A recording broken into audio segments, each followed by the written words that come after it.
In the previous class, I discussed about parasitic insectivorous and saprotrophs. So now we will study about another heterotrophic nutrition, that is symbiosis. It is also a heterotrophic nutrition. There are some organisms which live together and share shelter and nutrients.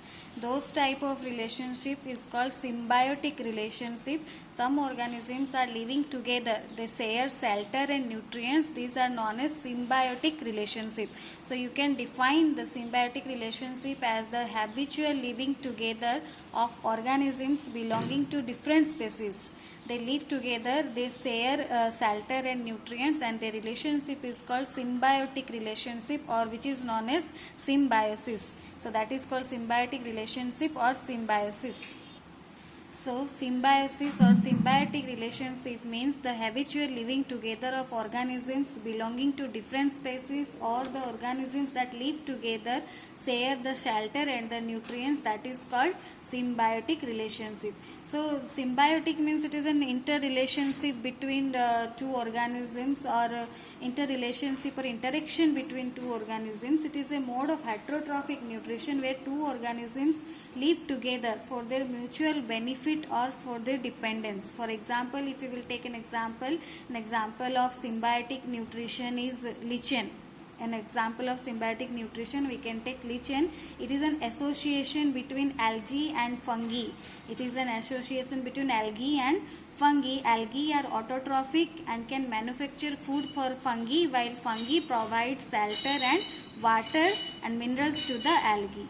So symbiosis is an heterotrophic nutrition which is known as symbiotic nutrition, and it is a mode of heterotrophic nutrition where organisms are living with for mutual benefit or independence, or it is an interaction or association or interrelationship between two organisms for a mutual benefit or dependence. For example, we can take lichen. It is an association between algae and fungi. It is an association between two organisms, that is algae and fungi, where algae is autotrophic and can manufacture food.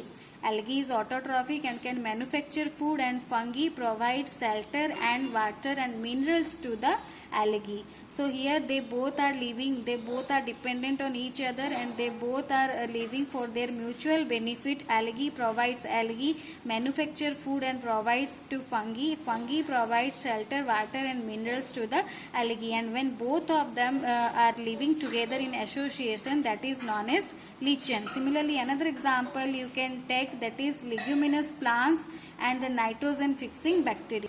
So another example is leguminous plants and nitrogen fixing bacteria. Here the rhizobium bacteria or nitrogen fixing bacteria in this relationship convert the atmospheric nitrogen present in the surrounding environment into soluble compounds of nitrogen, and the soil to replace the nutrients of the plants. Means the nitrogen is absorbed by the nitrogen fixing bacteria and it converted to nitrogen compounds, then it mixed with the soil so that the plants can get the nutrients from the soil, that is nitrogen from the soil. That is leguminous plants and nitrogen fixing bacteria, they form another symbiotic relationship. Here the nitrogen fixing bacteria is able to absorb nitrogen from the atmosphere. It absorbs the nitrogen directly from the atmosphere and convert them into nitrogen compounds. That nitrogen compounds mixed in the soil or absorbed in the soil, and the plants get the nitrogen nutrients from the soil. So these save the farmers from using fertilizers or any other process to provide the fertility to the soil, because in this method the plants are getting nutrients and the fertility of the soil is increased. So this process is also very good for the farmers, so that they can get the good plants, good growth of the plants, and the fertility of the soil also increased.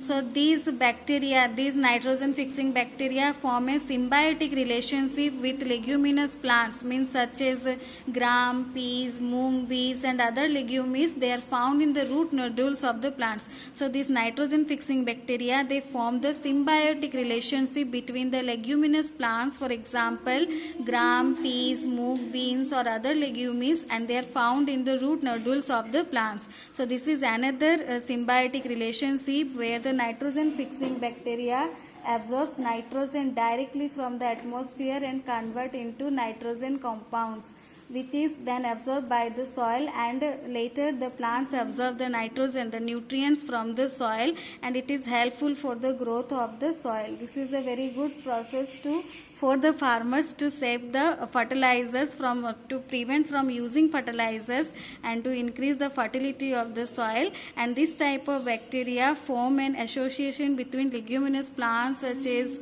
gram, peas, moong beans and other legumes, and they are found in the root nodules of these plants. So now this you are clear about symbiosis and symbiotic nutrition or symbiotic relationship. So read the books and completely read the chapter so that you will be more clear. Next class I will upload question answers.